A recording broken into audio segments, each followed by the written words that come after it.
тагдырга, Аллах Тааланын жазган тагдырына иман келтирүү Аллахка болгон ишенимдин толугу экендиги тастыктаган нерсе. Имандын негиздеринен экенин биз түшүнүп, бул нерсени аңдап түшүнүп билебиз. Туугандар, бул нерсе мына ошол сыноо дүйнөсүндө адамдын башына жашоодо келген кыйынчылыктарга туруштук берүү, акыйкатсыздык менен, зулум менен күрөшүүдө күч кубат берген мына ушул тагдырга болгон ишеним инсандын жүрөгүндө бекем болсо, мына ошол инсандын ишеними, анын ыйманы дагы, жүрөгүндөгү ыйманы дагы бүтүн болот. Инсандын жүрөгү тынчтык менен жүрөгү мына ошол тынчтык менен кооздолот. Эмне үчүн дегенде, бул ыймандуу пенде тагдырдын ачуусу жана таттуусу дагы Аллах Тааладан деп ынанып ишенген инсан бул адамдын башына түшкөн мисалы кыйынчылыкты, бул менин пешенеме жазылган экен, пешенеме жазылган нерсени мен көрдүм. Эмне үчүн дегенде, туугандар, эгерде бир инсандын мына ушул көчөдө бас барат туруп, түз жерден чалынып, жыгылып бир кырсыкка кабыла турган болсо, мына ошол нерсе дагы бул тагдырдан деп билип ишениши, туугандар, бул инсандын ыйманын бекемдеп, бул дүйнөдөгү келген кыйынчылыктарды, жамандыктардын бардыгын жеңип өткөнү бул адамга жардам болот. Аллах Субханаху ва Тааланын жаратуучу, кудуреттүү зат экендигине бул инсандын ыйманы терең болот. Тагдырдын ачуусу жана таттуусу бул Аллахтан деп чын жүрөктөн ынанып ишенген инсан, мына ошол инсандын, туугандар, жүрөгүндө акыйкатка болгон көрөгөчтүгү, бул адамдын жүрөгүндөгү данышмандыгынын пайда болушу мына ушул нерседен келип чыгат.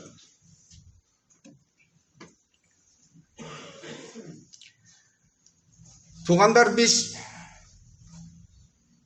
адам заты, ар бир пенде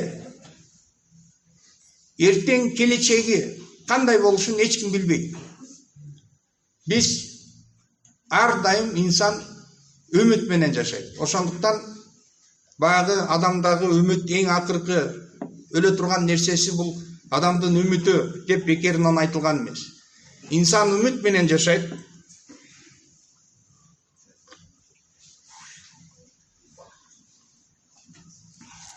Жана бул инсандын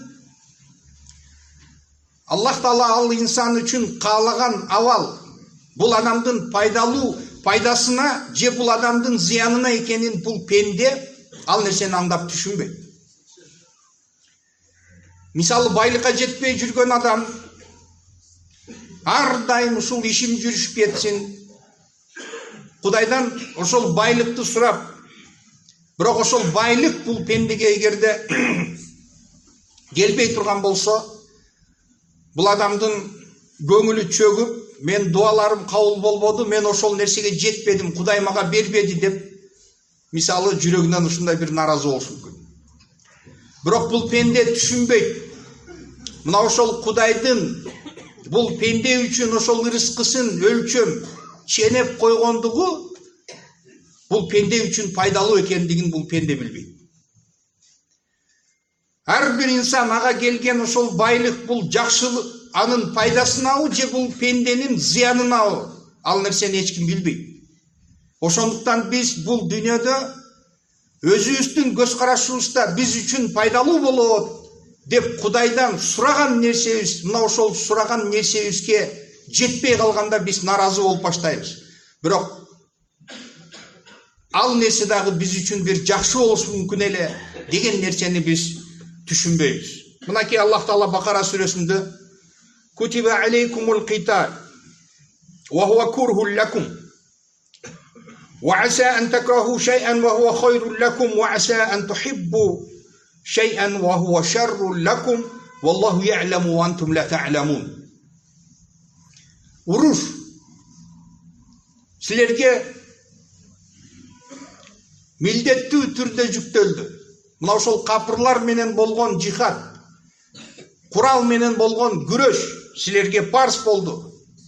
Бирок албетте бул нерсе ва хуа курхун лакум, бирок бул нерсе силердин жүрөктөрүңөргө жакпайт. Аллах Таала айтып атат: силер бир нерсени жактырбастан жаман көрүшүңөр мүмкүн, бирок ошол силер жактырбаган нерседе силерге жакшылыктар бар. Силер бир нерсени жактырып, ошол нерсени сүйүшүңөр мүмкүн, бирок ошол нерседе силерге болгон жамандык бар. Силер билбейсиңер, Аллах билет дейт.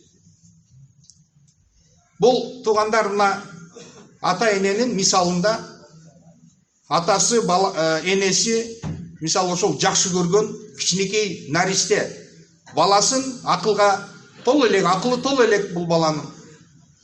Жакшы болсун, же окусун деп мисалы ошол мектепке, же болбосо кандайдыр бир адепке, жакшылыкка кээ бир кезде ошондой тарбиялаганда каттуураак бир ыкма менен колдоно турган болсо, баласы бул нерсени түшүнбөстөн, акылы жетпегендиктен мени атам жаман көрөт, же болбосо апам мени үйдө жакшы көрүшпөйт деген мына ошондой түшүнүк болушу мүмкүн. Ал нерсени бул качан жашоосунда гана бул кийин убакыт саат келип анан ошону аңдап түшүнүшү мүмкүн.